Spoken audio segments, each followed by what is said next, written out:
Lagay ng ekonomiya, kalakalan, negosyo at iba pa. Atin ang alamin dito sa Ang Pilipinas Ngayon.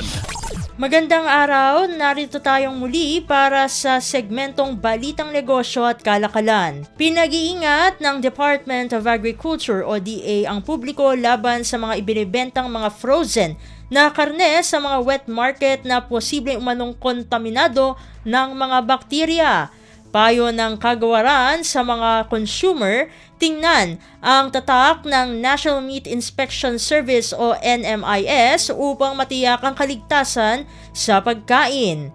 Kasabay nito, binalaan din ni Agriculture Undersecretary Deogracias Victor Savellano ang mga nagtitinda maging ang mga negosyante na nagbebenta ng frozen na mga karne sa pamilihan. Ayon kay Savellano, dahil sa kawalan ng refrigeration facilities at kakulangan ng kaalaman ng mga vendor sa paghawak ng frozen meat, maaaring magkaroon ng kontaminasyon at bakterya ang mga karneng ibebenta na posibleng magdulot ng peligro sa kalusugan ng tao. Dahil dito, makikipagtulungan na aniya ang DA sa Department of Trade and Industry o DTI upang maalis sa public wet markets ang mga hazardous frozen products.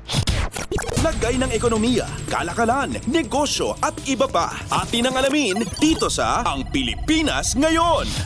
Sa iba pang mga balita, inorganisa ng Civil Service Commission o CSC ang unang Anti-Red Tape o ART Summit na ginanap sa CSC Central Office sa Batasan Hills, Quezon City kamakailan. Nakatuon sa temang One CSC, One Government Against Red Tape, hangad ng Art Summit na pagtibayin ang dedikasyon ng mga hensya ng gobyerno sa pagpapatupad ng Republic Act o RA number 11032 o kilala bilang Ease of Doing Business and Efficient Government Service Delivery Act of 2018 at tuklasin ang mga pagkakataon para sa pakikipagtulungan. Binigyang diin dito ang mahahalagang tungkulin ng Anti-Red Tape Division o ARTD sa CSC Central Office o CO at Anti-Red Tape Units o ARTUs sa CSC Regional Office o ROs sa pagpapatupad ng Ease of Doing Business and Efficient Government Service Delivery Law. Lagay ng ekonomiya, kalakalan, negosyo at iba pa. Atin ang alamin dito sa Ang Pilipinas Ngayon.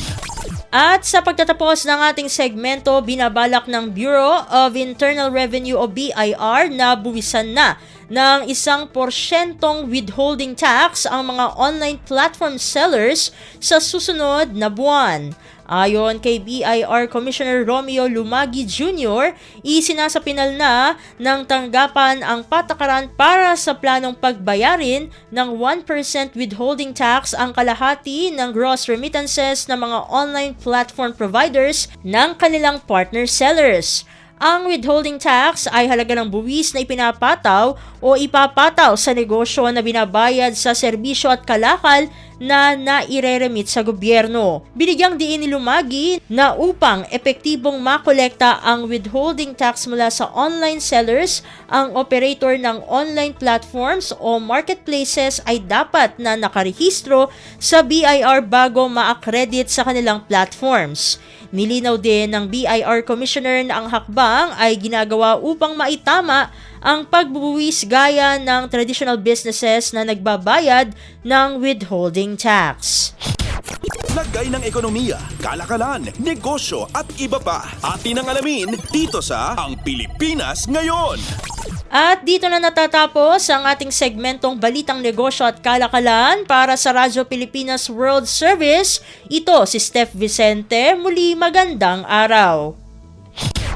Lagay ng ekonomiya, kalakalan, negosyo at iba pa. Atin ang alamin dito sa Ang Pilipinas Ngayon.